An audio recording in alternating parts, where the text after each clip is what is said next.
Bagaimana memantaskan hati untuk istiqamah mencari ridhonya Allah Subhanahu wa Ta'ala? 3 caranya. 1. Memperbaiki niat. Memperbaiki niat. Dalilnya di hadis Nabi SAW di Al-Bukhari nomor hadis yang pertama, Nabi SAW bersabda, "Innamal a'malu binniyat wa innama likulli imri'in ma nawa." Sungguh semua aktivitas kegiatan kita akan baik, tidak baik, serius atau tidak tergantung pada motivasi niatnya. Sekarang istiqomahnya mau dalam hal apa? Tadi ingin mendekati Allah, maka niatkan dulu. Saya ingin betul-betul berniat untuk mendekati Allah.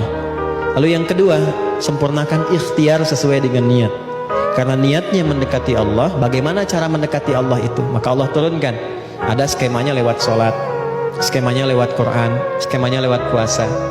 Contoh yang sholat, kalau ingin hanya sekedar, sholat 5 waktu, itu semua orang melakukannya. Yang tidak dekat dengan Allah pun masih 5 waktu juga. Maka kalau ingin lebih dekat, tambah. Misalnya tambah dengan sunnah. Baik ya? Kemudian yang rawatib dulu, jangan tinggi-tinggi dulu, rawatib dulu yang dekat-dekat dengan sholat fardu, yang jaraknya nggak terlalu jauh. Misal subuh kan ada 2 rakaat kan sebelum subuh. Kemudian zuhur kan ada yang menyertainya ya, bisa 4 rakaat sebelum zuhur atau 2 rakaat dan 2 rakaat setelahnya. Kalau belum sempat mengerjakan dua-duanya, belum terbiasa, jangan paksakan mengerjakan keduanya, sehingga membebani kepada pikiran dan jiwa. Nanti bosan nggak dikerjakan, karena setan itu cerdas. Ingat itu. Lakukan, pilih satu dulu, qobliyahnya dulu misalnya. Setelah merasa nyaman, ba'diyahnya lagi. Step by step, sedikit demi sedikit. Setelah itu, coba dengan tahajud untuk mematangkan hati. Tahajud itu spesial. Kalau sudah bisa tahajud, istiqomah itu gampang sekali. Karena tahajud itu salah satu ruang dan jalan yang mendidik hati kita untuk tersentuh dengan kuat dan memotivasi diri untuk bisa konsisten dalam kebaikan. Itu tahajud. Ya, itu ada di Quran. Misalnya surah 73 ayat yang ke-6. Inna nasyi'atal laili hiya ashaddu wat'au wa aqwamu qila.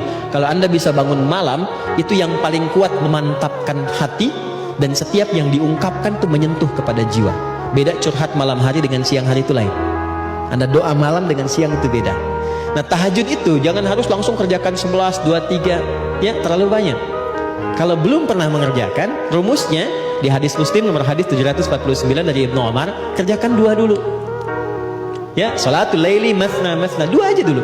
Dan 2 pun, 2 ini, 2, jangan pilih dulu yang panjang-panjang sholatnya.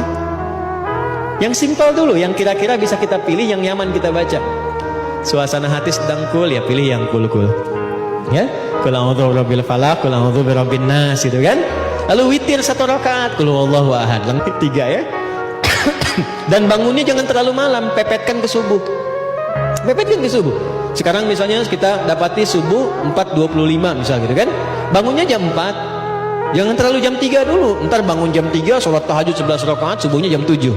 Dan tidur lagi gitu kan. Ya, pepetin dulu ke subuh supaya beban ringan kita dapati, dekat ke sholat fardu, nggak nunggu lama. Setelah nikmat itu baru tambah lagi 4 rakaat. Tambah lagi naikkan suratnya ke ad-duha misalnya, sampai kita mendapatkan konsisten dengan 11 rakaat setidaknya. Ya, itu caranya. Yang ketiga, bergaul dengan orang soleh. Ya, di rumah angkat semua jadi soleh.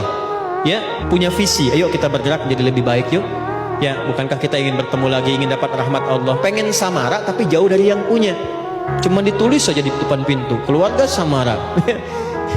Pintunya yang samara gitu kan. Nah, sakinah mawaddah rahmat itu kan punya Allah. Dekati yang punya, kita dapat. Itu di Quran surah 30 ayat ke-21. Itu kuncinya. Dekati Allah, maka Allah mendekati kita.